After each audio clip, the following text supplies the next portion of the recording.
Olá, estamos de volta com Frente a Frente, que recebe hoje o cientista político Leonardo Barreto. Esta a primeira semana depois do resultado da eleição em primeiro turno. São Paulo, uma surpresa com o candidato Tarcísio de Freitas, do Republicanos, chegando à frente de Fernando Haddad, do PT, e já neste segundo turno, melhor dizendo, angariando mais apoios do que o petista Fernando Haddad, e também conseguiu eleger aí Tarcísio de Freitas e o presidente Jair Bolsonaro elegeram o candidato ao Senado, o senador que vai ser senador eleito, Marcos Pontes, ele que é ligado ao presidente Jair Bolsonaro, foi ministro da Ciência e Tecnologia e agora vai para o Senado Federal, ou seja, Márcio França, que era do PSB e que todo mundo na campanha de Lula, que inclusive já tratava como futuro senador, não conseguiu a eleição. Leonardo, a gente falava no bloco passado dos institutos de pesquisa, como eles erraram, o Zé Maria até comentava aqui no intervalo que vem aí a CPI dos institutos de pesquisa. São Paulo foi o maior erro desse instituto e o que a gente pode esperar deste segundo turno em São Paulo, uma vez que a gente está difícil aí, Haddad conseguir um volume de votos capaz de tirar esse favoritismo de Tarcísio de Freitas. Acho que São Paulo é uma eleição muito icônica, né? Primeiro porque enterrou o PSDB, né? E acho que esse é um evento nacional, né? Um fato que todos devemos registrar, mas mostra a dificuldade de uma terceira via sobreviver num cenário tão polarizado, né? Então, assim, acho que o primeiro ponto é esse, é um enterro do PSDB, que olhava para a sua direita e via Tarcísio, olhava para a esquerda e via Haddad e ficou muito pouco voto para ser disputado. Então, essa nova polarização existente no Brasil, que antes era de PT e PSDB e hoje é de Bolsonaro e PT, ela mostra que há pouco espaço hoje, né, para candidaturas e nomes de centro. O segundo aspecto de São Paulo é que Haddad trabalhou para ir para o segundo turno com o Tarcísio. Com Tarcísio. Não é? E, aliás, isso foi criticado na reunião do PT essa semana, a primeira reunião que eles fizeram, aqui para você, mais uma informação, a primeira reunião que eles fizeram depois do primeiro turno houve ali uma crítica muito grande à campanha de Haddad, justamente por não ter atacado mais o candidato do presidente Jair Bolsonaro, Tarcísio de Freitas. Isso agora vai prejudicar Haddad na sua avaliação? Então, o Haddad, ele tinha uma situação estratégica difícil, né? Porque se ele vai com o Rodrigo automaticamente reúne a direita. Claro. E se ele vai com o Tarcísio, ele tem a expectativa de pegar um pouco dos eleitores do Rodrigo que estão no centro, não é? Uhum. Então, assim... Eu acho essa opção mais viável. Não, faz sentido a opção que eles fizeram, né? Mas os prefeitos do PSDB não estão pensando assim, não, porque eles já apoiaram Tarcísio de Freitas logo na largada. Prefeitos de grandes cidades. Exatamente. Não esperaram nenhuma decisão partidária, eles já foram apoiando. Exatamente. E aí, eu acho que a crítica que o Haddad fez foi muito no sentido de permitir que o Bolsonaro tivesse um desempenho tão positivo no estado de São Paulo, né? Que foi onde ele, de fato, equilibrou a disputa eleitoral, né?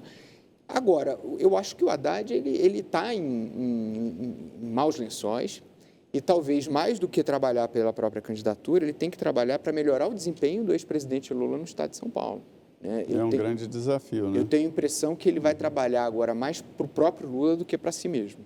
Pois é interessante porque o ex-presidente Lula, que geralmente saía na frente nas alianças, nos acordos, agora ficou mais acanhado, né?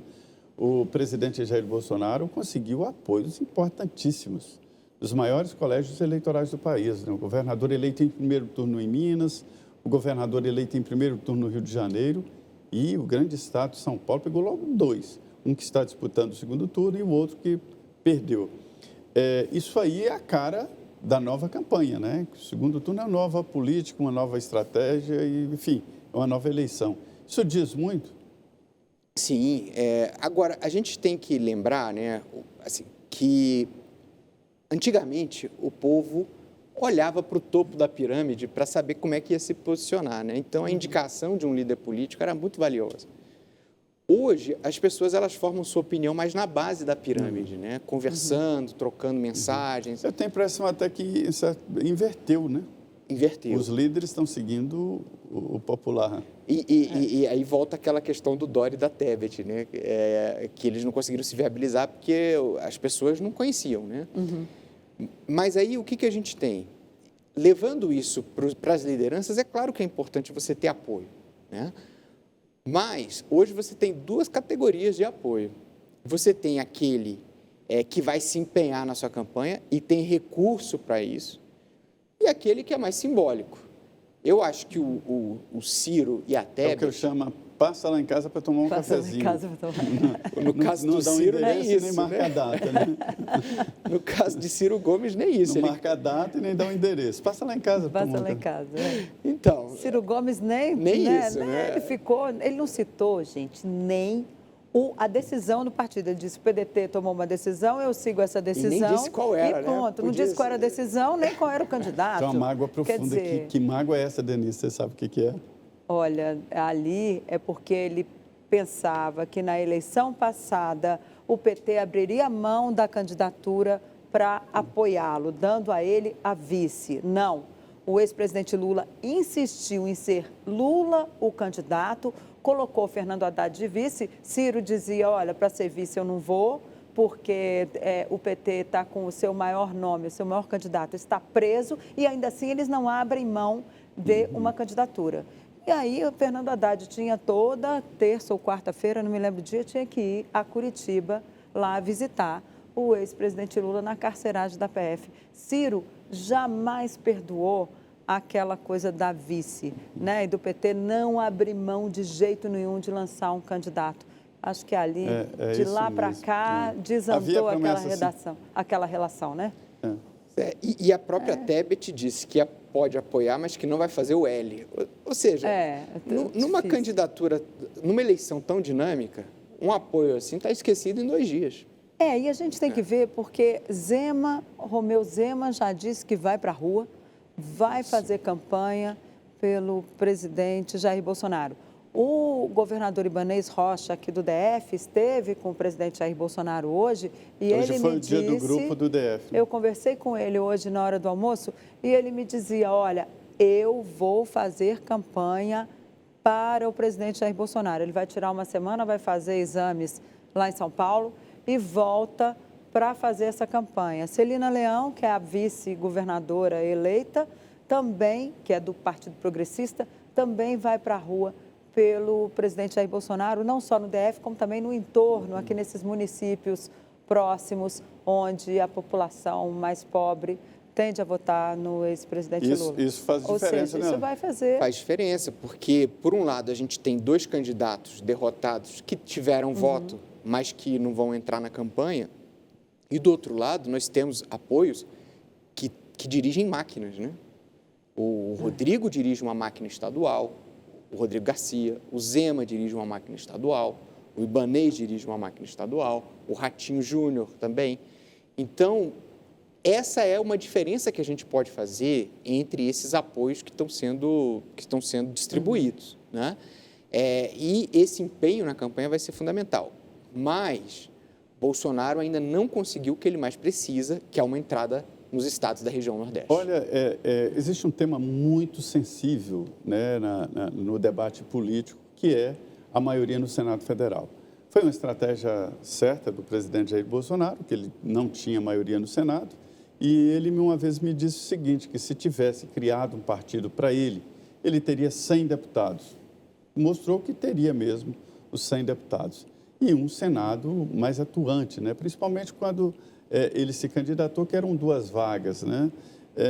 E agora, essa grande maioria no Congresso Nacional, o que pode dar ao presidente Jair Bolsonaro e, principalmente, Leonardo, o Senado Federal? O Senado, há muito tempo, não tem essa maioria tão prática assim.